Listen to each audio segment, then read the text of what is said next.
Welcome to the Mrs. R Relevant Daily Draft Podcast.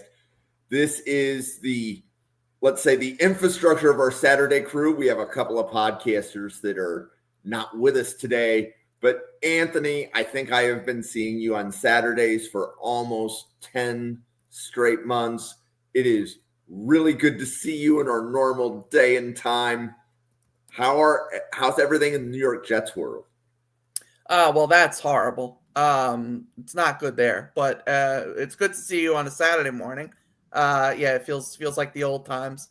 But there's potentially, some guys we're going to talk about today that I think could potentially be some mid to late round targets for the Jets to beef up the offensive line. So that's, I guess, some sort of silver lining I can give you for Jets football in the state that it's in right now, because God almighty, it hurts, but it's okay. We power through. Yeah. So Anthony and I, and then Clay Fink should be joining us in the weeks following. We'll be breaking down the offensive line class, 8 or 9 players at a time, every Saturday morning. So we're starting with 8 players. The 8 players for today are Demetrius Crownover from Texas A&M, Blake Miller from Clemson, Derek Simmons from Oklahoma, Wendell Moe Jr. from Tennessee, Tellek Lockette from Texas State. Tellek, shout out for following the page. Tellek, shout out for also messaging me. So wanted to give you that shout out there. Ryan Baer from Pittsburgh, Cade Piper from Iowa, Brian Parker Jr. from Duke. And let's start with Demetrius Crownover from Texas A&M. What did you have on the Texas A&M? And that's an offensive tackle, not a cornerback. I just noticed that. It'd be a hell of a corner. Lockdown. Yep. Yeah, it's kind of fitting that you've started with Demetrius Crownover, because the first thing I have written down is this is the first guy off the bus. You talk about just a mammoth, huge, just imposing player. Crownover, 6'7", 335 pounds, 35.5-inch arms, 85.5-inch wingspan. And these are all verified measures. Dude is just an absolute behemoth at the tackle position. And there's some big, there's some big offensive linemen in general, obviously, but also just in this year's class in particular. But like Crownover is right up there with the biggest of the big. And you see that in his game. He uses that imposing size and frame to overwhelm and dominate as a run blocker. He does that particularly well, I think. For someone who is 6'7", he actually doesn't have as much of a pad level problem as you might anticipate. I think his long arms help with that. And that's not to say he doesn't have that problem at all. But it's good to see that he actually has some ability to get low and drive in the run game. That said, I think in pass pro, it's a lot more problematic. His foot speed is really concerning. And obviously it is to be expected for someone who's 335 pounds. But he really struggles, not even just in space. He struggles to just move as a pass blocker. He can easily get beat by inside moves, can easily get beat over his outside shoulder. He also leans a lot.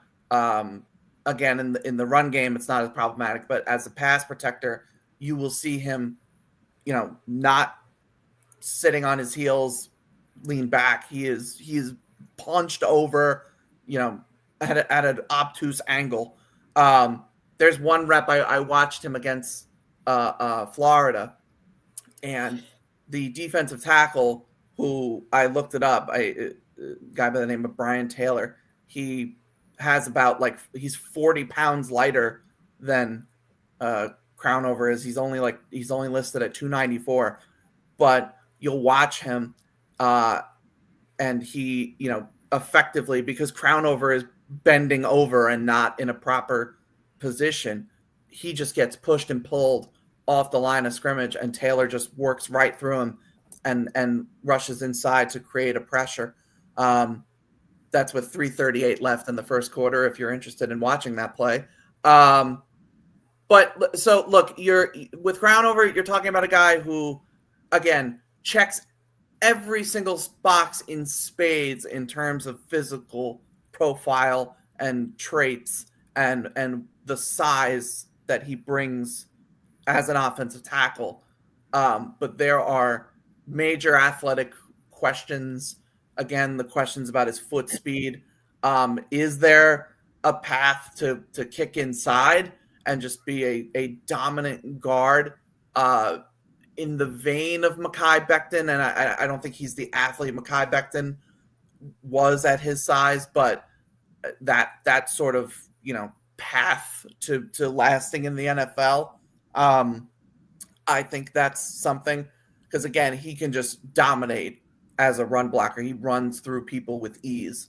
So I'm interested to see how he does for the rest of the year. And this is also somebody who has 7 penalties this season. So he's got to cut those down. Those are really problematic for him going forward. But, you certainly would be comfortable investing a day 3 pick in him, just because there's just people aren't built like him, as freakish as he is. So day 3 guy right now that you could bet on if he gets a great coach. If Jet Stoutland gets a hold of him in Philadelphia, I could see him becoming a much better player. But as it stands right now, there's a lot of issues in his game, particularly as a pass protector, I think. Okay, so a standard set of questions, which I believe you've already answered, but I'm going to make sure that your voice gets a quick break. He meets all of the measurables to be an offensive tackle, in your opinion? Absolutely. It more than meets them.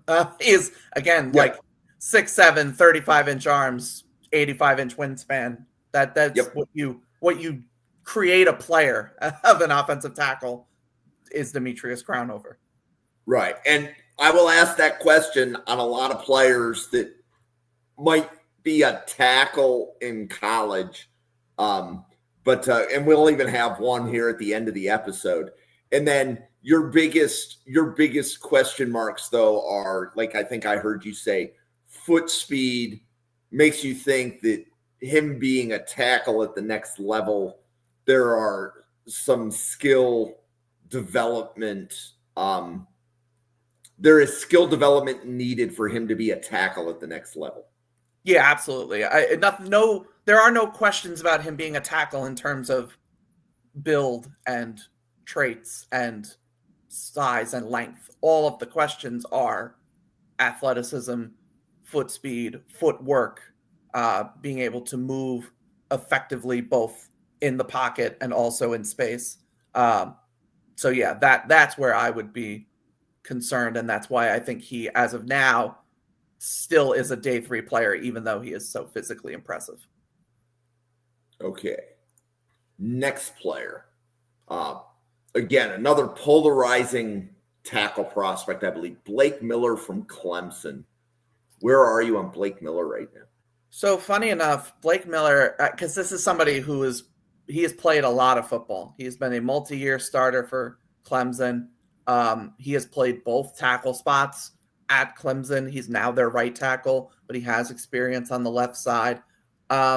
In summer scouting, I wasn't the biggest fan of him. And I know there are draft professors and other people out there who view him as a, day 2 caliber offensive tackle. And I wasn't really there with him. This past week, and it's one game, I'm not going to say this throws everything out the window, but this past week against Boston College, you saw it. That was a first round caliber tackle performance. And I think it stems from, this is another guy, not as densely built as Crownover, but he's 6'6". He also has verified 35-inch arms. He has the ideal length for the tackle spot. And what Crownover has in size and mass and power, Miller has as an athlete. He moves exceptionally well. In the Boston College game, he was just so great at kicking out of his stance, getting in position, holding off defenders, being able to latch onto them and hold his blocks. Also does unbelievable job of moving, of being able to seal block, being able to push to the second level and block in space effectively. There's one rep, third quarter, 3:24 on the clock, where it's a zone blocking concept, and he's pushing to the linebacker at the second level, and they're like within the 10-yard line, about to get into the end zone, and he just blows right up to the linebacker and gets a hold of him, latches on, and just drives him into the end zone. It's a really impressive rep, and he had a lot of good-looking reps in that Boston College game. The issue that I had over the summer, and I still have, is he doesn't have the natural power that you want even at the tackle spot. He doesn't always, sustain. He can get pushed off blocks too easily, I think. Swipes and chops can beat him. Defenders that move across his face and can get inside of him can absolutely kill him. He does have more of a pad level problem, I think, than what we talked about with Crownover. And again, it's to be expected for a guy who is 6'6", but he has that pad level issue. He's still got to work on it, I think, especially for somebody who is such a good athlete. You're almost like surprised that he still plays too upright and too high too often. So, that's something that I think he needs to improve on. I also think he can get overextended a bit at times. But if every game was the Boston College game, he's a first rounder, no question. The problem is every game is not the Boston College game, and he has a lot more games where you're worried about the strength, the core strength, and the power that he brings, in addition to just not being able to meet counters and deal with inside pressure as well as you'd like. So I like him a little more. The Boston College game has left a good taste in my mouth. I need to see more of that before I'm willing to say like firmly day 2 and maybe even potentially day 1. But there's definitely a lot of things to like from a physical and athletic profile. So he's definitely one to watch right now. I'd probably still say like early day 3 player. Okay. So I loved how you were able to correlate what you watched in the summer, and like in some cases the concerns are still there. Like I thought that was actually very well done. Couple questions. Where was Blake Miller on your true tackle board coming out of the summer? Like, was he tackle 5? Was he tackle 10? I don't have that offhand. I just kind of an approximation. And then the second question that's immediately going to follow is he closer to tackle 5 now than he was before? That answer's yes. And that's in part because I've liked Blake Miller more than I thought, and also in part because not a lot, but several guys in front of him have not looked as good as I had hoped for. Doing a quick count from my summer scouting board, he is about like tackle 13, 14-ish. And now just kind of glancing at the names that are in front of him, yeah, he's probably not quite tackle 5, but he's probably in the top 10, or at least like in that conversation to be more so than he would have been in the summer. And to your point, you might still be grading the 7th or 10th best tackle as a day 3 player, right? Yeah. And so pre-show, Anthony and I were talking, and Blake Miller might be one of the better tackle prospects. He is one of the better tackle prospects in the draft, but he still might not be grading day 2 yet. Yeah. And a lot of it, and this is with offensive line in general too. A lot of it comes down to scheme and fit and what a team, needs or wants out of their offensive linemen.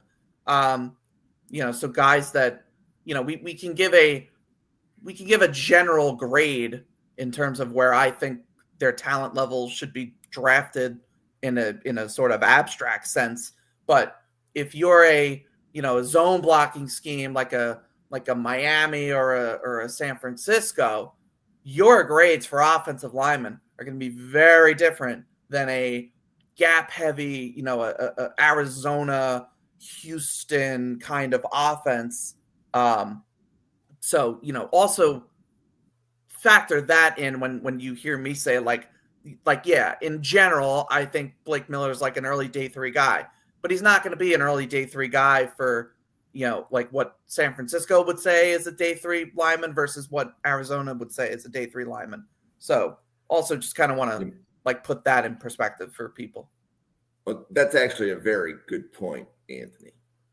So the next player, Derek Simmons, and my understanding is he's had an injury. I don't know if he's going to miss significant time or if he's only missing like this week. But what do you have on Derek Simmons, the offensive tackle from Oklahoma? Yeah, so I'll just say quickly on the injury front, the last thing I've read is he was day-to-day with an ankle injury.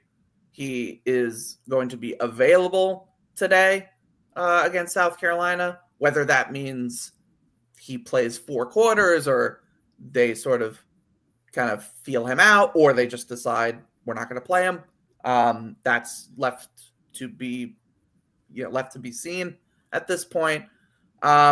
But Derek Simmons, so he transferred in this past year from Western Carolina. He's been at 4 schools in 4 years, which sounds more problematic than it actually is. I think he's just sort of he's been climbing the collegiate ladder, so to speak. Obviously, to like Western Carolina is a massive jump to now, top SEC team. I thought when I watched him in the summer, he was one of the guys that I thought had a very interesting potential coming into the year. Somebody who could land a good initial punch, be able to redirect defenders with his blocks. He also, he played against NC State, so he did see Power 4 competition at Western Carolina. And he was able to, redirect block on 2 different defenders in that NC State game. I thought he did a good job being able to control defenders and sort of reposition them off of their planned pass rush path. Also had some good pull blocks in that game as well. This season, I think you've seen the growing pains of, again, jumping from FCS competition to, SEC competition. It was never going to, I didn't have the expectation. I guess I had a hope, but not an expectation that it would just be a seamless, easy transition. Especially when you play with a guy like John Mateer, who, and I'm not saying this to knock John Mateer, obviously, but somebody like John Mateer, who's going to be moving around in the pocket a lot and trying to create with his legs, it's only going to make it harder for an offensive lineman to, stay on his blocks and be able to figure out what the hell John Mateer is doing at any given moment. That's just obviously the nature of him being your quarterback. But so I think he still has issues when it comes to, he isn't the most natural athlete. He also doesn't have the arm length to stick outside as much as I want him to. I don't think he's a tackle in the NFL. He's going to struggle. He's not going to test particularly well, I don't think, even for offensive lineman standards. Again, he doesn't have great bend. Not a natural athlete.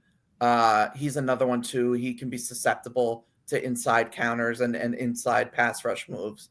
I like him. I think he's a better run blocker than pass blocker, and again, helping his case to kick inside at the next level. I do think, for somebody, unfortunately, I would classify him as like a developmental guy, but I believe he turns like 25 or will be a 25-year-old rookie or something along those lines. So, you don't love that, but I'm not going to be the guy that destroys a prospect's grade over age. I just don't do that. But there are, athletic limitations. I do think in the NFL, he can be a decent backup guard that maybe could work towards being a decent starter. Okay, so that sounds to me like definitely in the middle of day 3. Yeah, at this point, I would say so. And you can hope that as the season goes on, he has one of the best offensive line coaches in college football, in Bill Bedenbaugh at Oklahoma. So you can potentially see some more development if Oklahoma gets to the playoff and he plays well, and obviously, of course, assuming he is able to stay healthy and not deal with that all season. But yeah, right now, mid day 3 guard is probably what you're looking at best. Okay. Next player, Wendell Moe Jr. from Tennessee.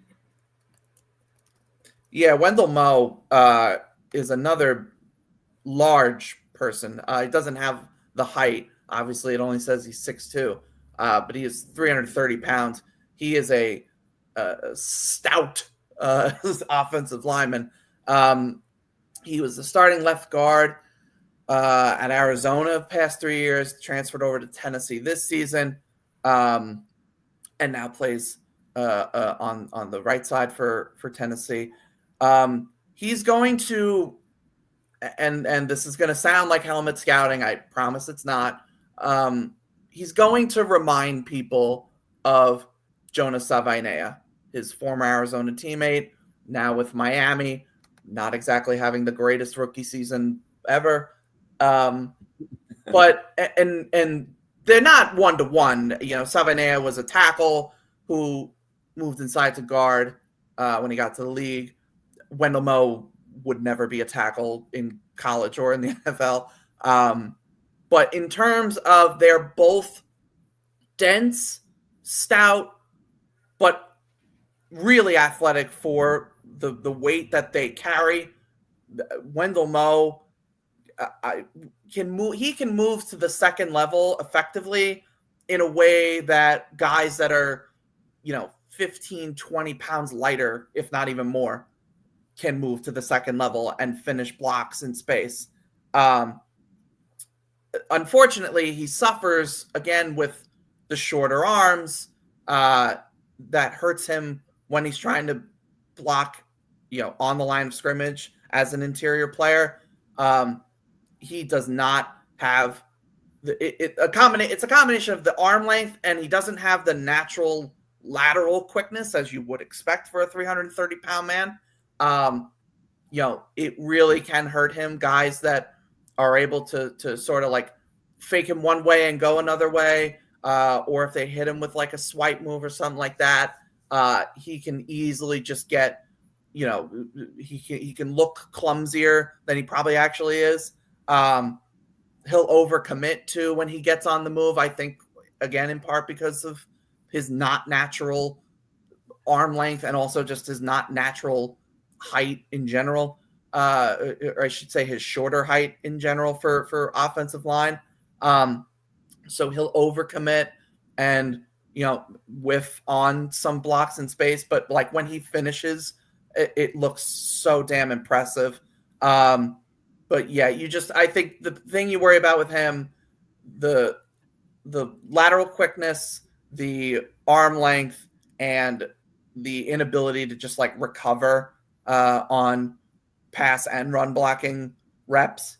You worry about that, I think, in the NFL. But I like him if he's playing in so I talked about before, like gap versus zone kind of thing. And this is a similar thing that I had for Savinea, and this is kind of why I'm not like totally blaming Savinea for how he's not played as particularly well for Miami this year. I think they're built for gap heavy schemes. Allow them to just go downhill, block whoever's in front of them, use the frame, the density, the width, and the strength that these 330 something pound guys have, and let them just go downhill. Don't try to like make them have to move and be lateral like that. That's not their natural way, I think. And also Savinea just getting thrown to the opposite side of the offensive line is also just a thing that's not helping him. Like he played on the right side his whole career, and then now he's playing left guard, and everybody expected him to be great. But regardless, back to Mo. I think if you put him he's a plug and play right guard in a gap heavy scheme. But I worry about just like, again, without that natural athleticism and quickness, I don't think he's ever really going to be like a true, dominant force that can get out in space and consistently win in the NFL. But he does it in enough flashes where, you could be interested in taking him top, or I should say in the first 2 days. But I see, and you just clarified, I think, a part of the question I was prepping. So when you said plug and play, does that mean that you think that he starts as a rookie? Potentially. Okay. I don't know if I'd be like uber excited, but again, if he gets in the right, if Houston drafted him 3rd round right now on that offensive line, yeah, he has a chance to win the starting job as a starting right guard for that team, and potentially develop and work his way up. Would he start for every single team in the NFL? No, of course not. But in the sense that, yeah, I guess when I say plug, like, he could be a day one starter in the right scheme, I think. But I question how high the ceiling truly is. And also if he gets in the wrong situation and doesn't work to improve his speed and athleticism, I would be worried about him dealing with NFL level athletes. Okay. So the next player, Tellek Lockette from Texas State. And again, shout out to Tellek. He has followed the Draft Professor page. He has messaged me on 2 of my Twitter accounts. So Mr. Lockette, if you are listening, thank you for the correspondence. Anthony, what do you have on the Texas State offensive line? Yeah, I'll shout out Tellek too. We've talked to each other as well. So we've communicated, and he seems like a really cool guy. So shout out to Tellek. So Tellek is another huge guy, 6'3", 327 pounds. Plays at Texas State. He's a senior there. This is somebody who I think if he played in the Power 4, he could hold up pretty well, and would potentially, be more highly touted if he played in the Power 4. But everybody to each their own. They go where they go, and he wanted to be at Texas State, and that's fine. I think he's got the size and length you want for an interior player. Plays with plenty of power. He's able to finish blocks in the run game effectively. So Texas State played Arizona State this season, and he held his own. Was able to move guys in the run game. Similar to we just talked about Mo. Like this is a downhill mauler in the run game that can win effectively with his power, both his upper body and his lower body strength. He has like surprisingly good mobility for his size, and what you would think of a bordering 330-pound player, like another one that can get up to the second level and win blocks up there. I think he has a little more natural lateral ability than we talked about with Mo. I think the thing for me, one, obviously just the consistency of the competition that he's facing. He's not facing a lot of NFL potential defensive linemen. Even Arizona State is not known for their defensive line prowess. So that's obviously a question. The Senior Bowl, the Shrine Bowl, whatever All-Star game he winds up at, will probably be very important for his draft stock. I think while he can move laterally well in a confined space to be able to handle blockers, I do think he lacks some of that natural quickness when you expect him to pull, when you expect him to trap. That again, that's not his game. And I said it before too, like this is someone you want him in a gap scheme to go downhill, maul people, and use his power to win. I think he also has an inconsistency when it comes to staying latched on to defenders.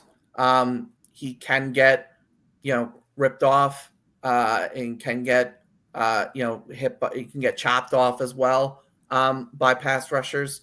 So that's something I want to see him improve on with more consistency.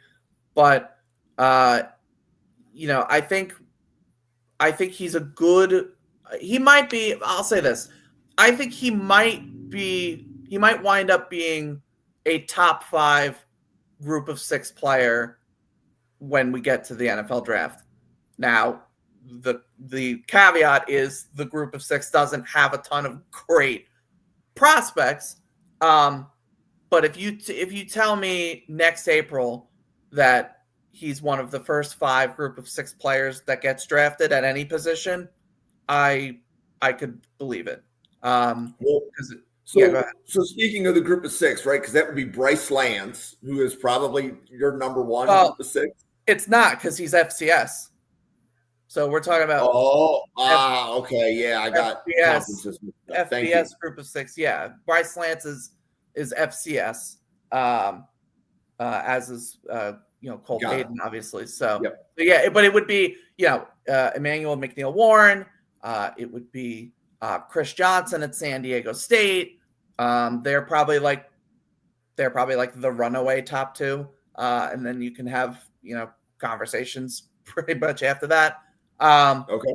But yeah, again, like I don't, I'm not trying to say that condescendingly. Like I think again, like the group of 6 has been decimated by the transfer portal and NIL and all that. So it's not as easy to find draftable guys playing in the Sun Belt or in Conference USA or whatever.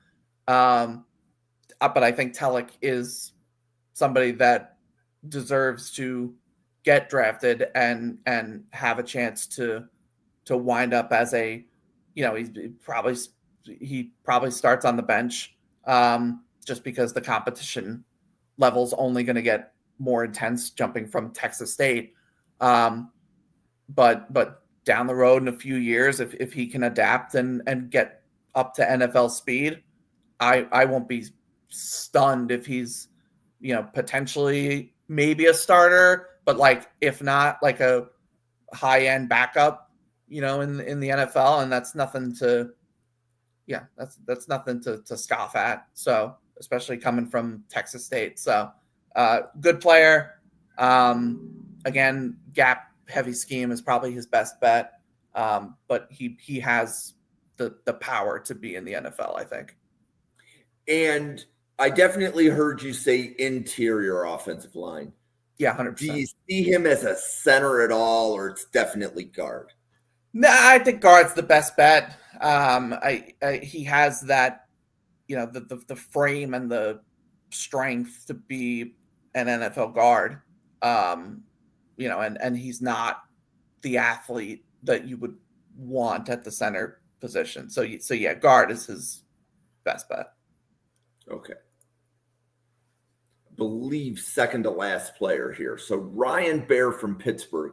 My understanding is he plays tackle at Pittsburgh, but he's an NFL interior offensive lineman. What is your overall scouting report on Ryan Baer from Pittsburgh? Yeah, so that's 100% right, and that might seem odd given he's a 6'7", 325-pound player. That sounds like NFL tackle measurables, but he just doesn't. The arm length is not there, and the foot quickness is just not there for him to last in the NFL, dealing with edge pass rushers that are even more explosive and fast than what he deals with at Pitt right now in the ACC. But what you like about him is, with that 6'7", 325-pound frame, he's able to just like engulf defenders. He has, I talk about how he doesn't have elite length to be outside, but he has the length to be inside and swallow with his just wide frame. Has a really good wide base as well, with that 6'7" height. I think he's a really solid finisher in the run game. Gets a strong grip on defenders and is able to drive and finish as a run blocker. Fairly good athlete. I wouldn't call him a great athlete. In the way, like Blake Miller, for example, is a better athlete for sure. But it will, it will suffice in the NFL. Again, it's a foot quickness issue. He really struggles with mirroring defenders. Another guy, as you would expect, at 6'7", plays naturally high in general, and again, like in the NFL, you're dealing with guys that have this ridiculous bend and they're 6'3", 250 or whatever, and they could easily get under him, get under his pads, and he's not going to be able to get down there, and they'll blow right by him because he just doesn't have the natural quickness to make up for the lack of bend and ability to set that he has or he doesn't have. I think at times his hands aren't the greatest either. He will, he'll struggle with counters. I think he also misses on his punch sometimes. Doesn't always land it, but like, again, when he does, it's great to see. I think as a guard, I think all the issues with him are issues that are magnified when he plays tackle. And so when you move him to guard and you don't have to worry about bendy sub 250 pass rushers on the outside, and he can focus on winning against 300-pound interior players, he can do that, and he does it very well. So I look for him. I think he is a day 2 player at this point. Somebody that I would say is a somebody who could be a starting guard very soon. If not as a rookie, probably, the year after that. But I want to see him just get better with his hands, and try to clean up some of those athletic concerns, but they're not as prominent as like some of the other bigger guards that we've talked about. I think they're just magnified because he's playing right tackle for Pitt, as opposed to these other guys that we've just talked about are already playing guard, and you see these athletic concerns. Bears should be limited when he gets moved inside. So for that reason, that's why I would have him higher than a couple of the guards that we've talked about. There's still issues there, but good player that I could absolutely see being in the NFL for a few years. So that was really good. And you pointed out that he plays right tackle now. If memory serves me correctly, when Durst covered Baer on one of the Pitt game previews, I believe he has prior experience as a left tackle at Pittsburgh. He does. So yep. He's played a few different offensive line spots. So in addition to the fact that you project him to be starting early in his NFL career, he has experience playing more than one spot on the offensive line. I think teams are going to really like that. Yeah, yes, for sure. Obviously, I'm sitting here saying he shouldn't be a tackle in the NFL, but yeah, in a pinch, if he can offer that to you, in addition to being a good guard prospect, yes, that's absolutely a valuable thing that he brings. Okay, and second to last player, Cade Piper from Iowa, probably a 2027 player, not 2026, but Clay Fink said you need to cover him. So here he is on a podcast. So what did you have on the Iowa offensive tackle? Yeah, so shout out Clay because he 100% is correct in that we need to talk about him. I do think I know he's a redshirt sophomore, so I do think 2027 is going to be his time to shine. But if you tell me he's going to be a first rounder in 2027, I would have a hard time pushing back. He is a first-year starter at right guard for Iowa. He's sort of been a depth piece. He's played all three. He's taken snaps at all three interior offensive line spots for the Hawkeyes. Again, as sort of just like a depth player that comes in and gets a few snaps. He is, I think this is the most crucial part of his scouting report. He is the back-to-back hay bale toss champion in Iowa. He threw a hay bale 13 feet over like a wall, I guess, that they have, and he chucked it over. And he is now back-to-back champion 2 years running. So, that's very important to me. I think the best way to understand where he is right now and why we're saying he's a 2027 guy, 2023, he was recruited and joined Iowa, and he was 240 pounds. He was not an offensive lineman in high school. Now he's up to 290, and you can see when you watch him, he looks like somebody that just isn't quite used to being a bigger person. He doesn't play with that natural, just like strength and moving ability that you would want to see from an interior offensive lineman.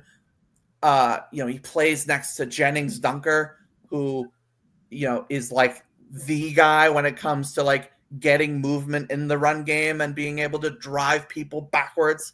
Like, having him next to him is very helpful. Like, when you watch Iowa, you'll see a lot of the the power and drive on the right side of the offensive line usually stems from Dunker as opposed to Piper. But what you really like is for somebody, again, who's a first-year starter and still filling out that frame, he has awesome feet. Like he is in pass pro, his feet are constantly moving. He is constantly, ready to like square up and take someone, take on a pass rusher or take on a interior defender or whatever. But his feet are constantly working. He doesn't get, bogged down and sort of get in this like quicksand trap that you'll see with like usually bigger players. Like he's active and moving. He'll get really good seal blocks. If you watch him against Iowa State, he played against Big Citrus, Dominique Orange, and he, while Orange obviously has the power advantage and the size advantage, Piper used his quickness and his speed to kind of just like beat him and seal him. And then, by the time he would eventually lose the power battle, the running back's already through.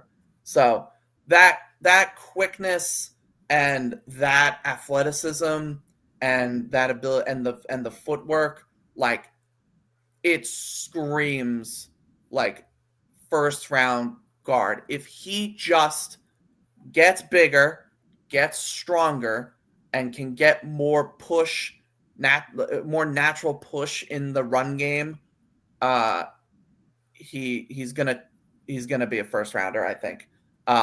So that's why, like, he definitely should stay one more year, at least. I mean, he has technically 2, so like he could be a 2028 guy potentially, but he is on the trajectory to where like he's going to be a first round guard. I think he checks all the athletic boxes and is only just getting bigger and stronger.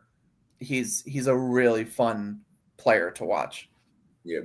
And again, another shout out to Clay, because Clay looked at the list for the first 2 podcasts. He's like, yeah, those 4 guys, he says, they don't get draftable grades. So throw Piper in. And then one of the other guys that got thrown in, I believe, was Brian Parker, the second from Duke. So I put 2 positions down. I actually think the biggest question will be how any individual analyst decides what position he is. I don't think the question is the talent. I think the question is how it projects to the NFL. But what do you have on Brian Parker the second? Yeah, so position is a big question with him.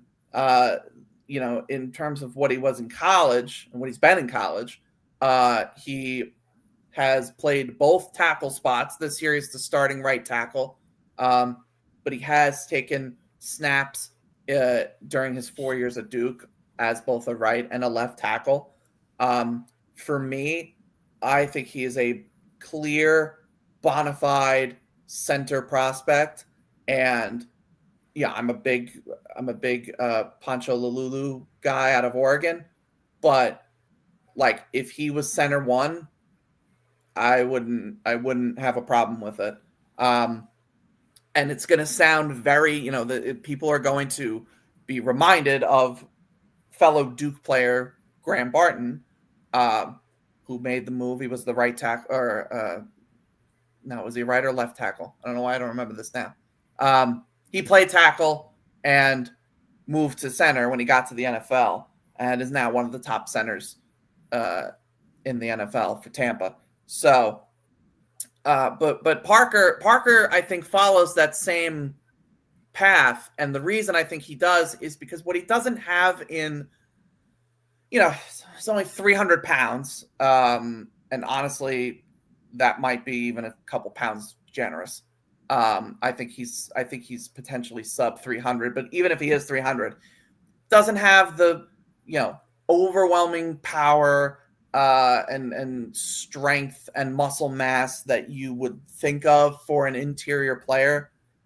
But his innate ability to just like get under defenders, get awesome leverage, and use that to drive people backwards and to put people on their backside is, I think, one of, if not one of one, I mean, at least like top 3 to 5 of interior potential players in this class. Again, obviously he's playing right tackle doing this, but I think he's just so great at it. He is, I should say too, his cousin is Derek Lively, who plays for the Dallas Mavericks in the NBA. So he's got some good athletic genes in the family. But he is tremendously light on his feet. Another guy whose feet are constantly moving, and he's able to get out in space and seal off blocks and be able to win at the second level and be able to win, on screen passes and quick flat routes and stuff like that.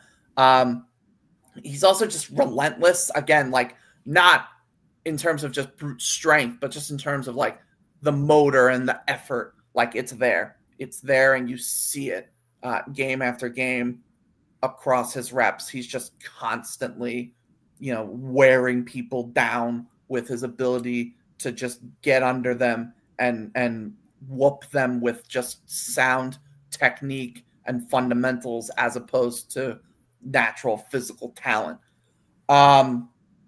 He's another guy, like, he plays right tackle, so the issues that you see in his game would be rectified by moving inside.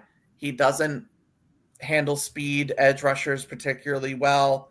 The arm length is not there. I don't have a number, but if I had to guess, he's, maybe, I don't think he's more than 33, if he's even that. So at the next level, the arms don't match up with what you want for a tackle. He also just lacks play strength, and he leaves his chest open as a tackle prospect.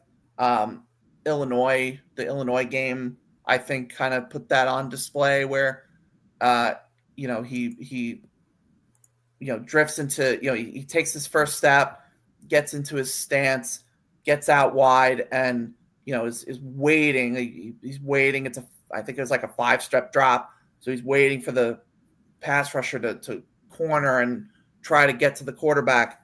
And he's just not, like, there's nothing he can do because he just doesn't have the strength to match up. And he just gets pushed back like several steps.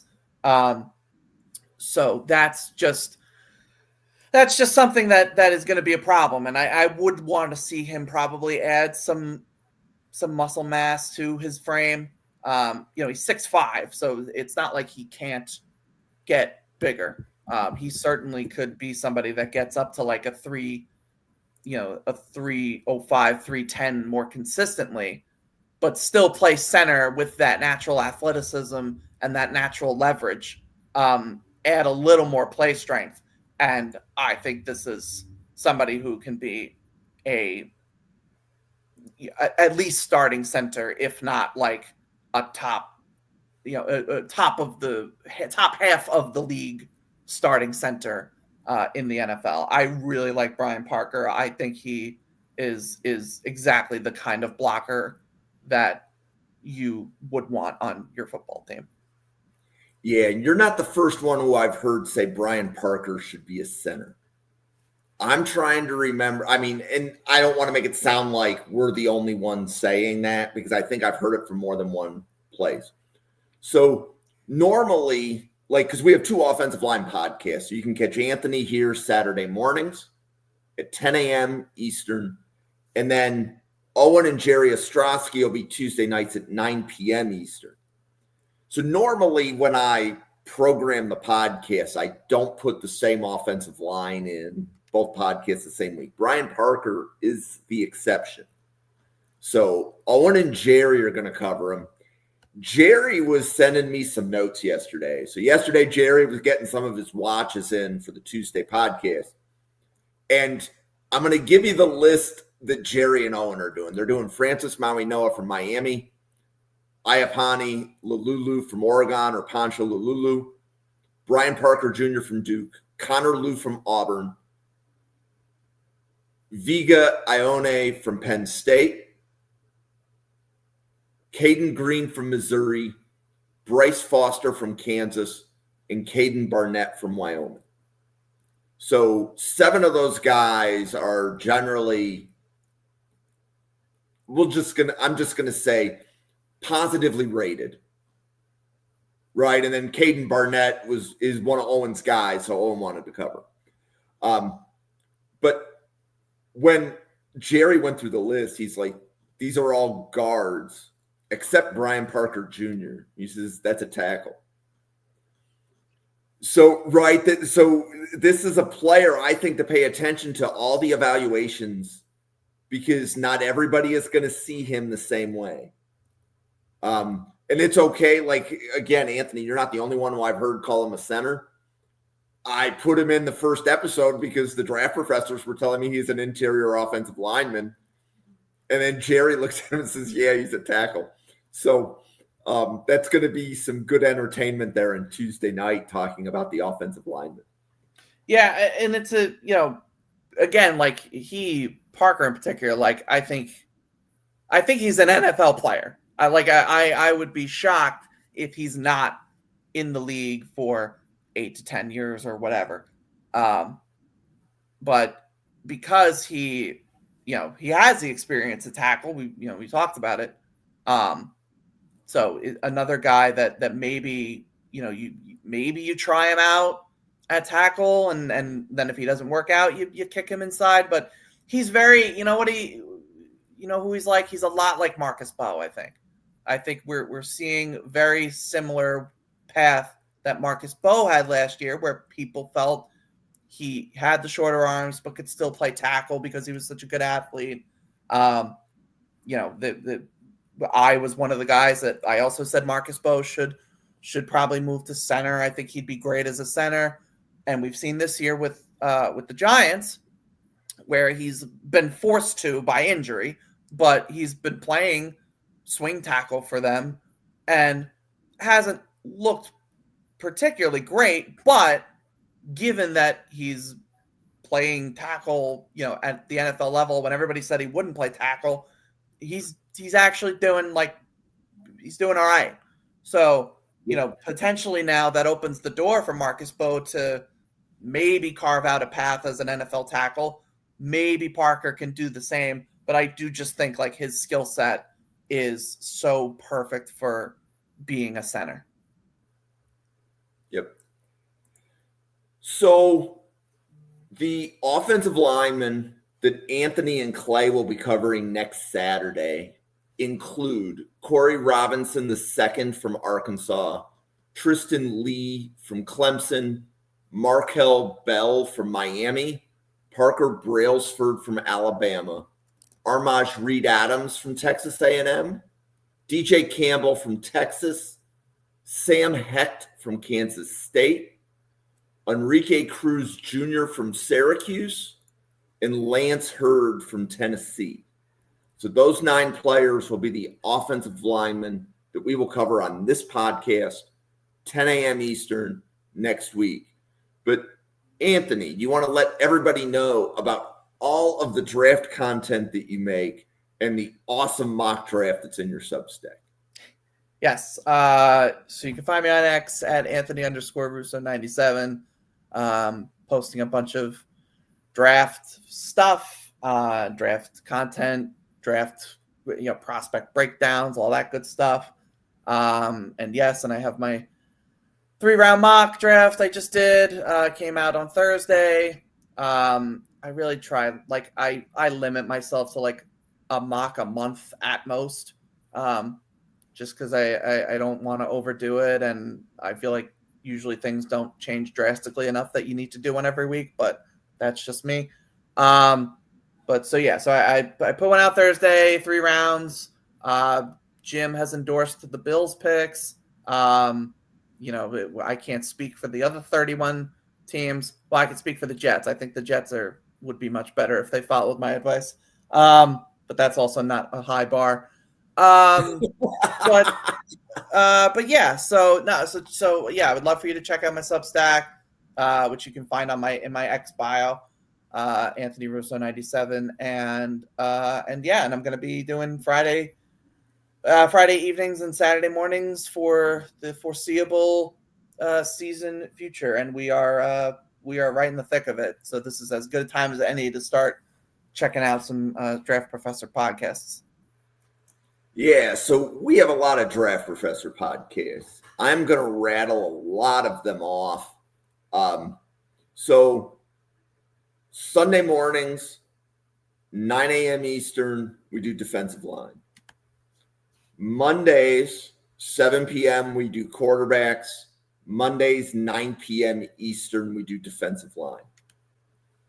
Tuesdays, 7:30 Eastern, we do wide receivers. Tuesdays, 9 p.m. Eastern, Owen and Jerry Ostrowski will be breaking down offensive linemen. So their first podcast is on Tuesday. Wednesday, 7 p.m. Eastern, they break down corners. Wednesday, 9 p.m. Eastern is defensive line. And that is the return of Newt Weston to Draft Professors. Newt, I'm even wearing your shirt. So thank you. Thursdays, early, we're doing breakout. It's still breakout defensive players. So we still have one more week where we're actually covering 2027, 2028, and 2029 draft prospects. This specific week, it's safeties a year ahead. Thursdays, 9 p.m. Eastern is running backs. Fridays, 7 p.m. Eastern, you can catch Anthony, Sam Teets, and EJ Holt doing tight ends. They're going to take a week off for Halloween, and they're going to come back in November, and James Foster, Sam Teets, Anthony Russo will be doing linebackers Fridays at 7 starting in November. Fridays at 9 p.m. Eastern, we do corners. Saturdays, we do offensive line.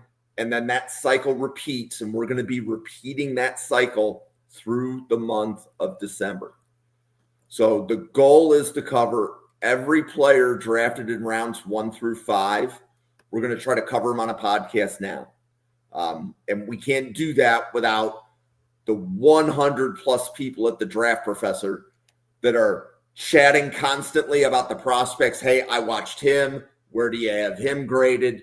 And just to give an example, Lance Hurd and Carter Smith were names that were invoked in the chat as recently as this morning, and then they update the podcast the next week. We're like, okay, if they're grading that high, we're going to go cover them now, kind of thing, so that other people can hear how we're grading them.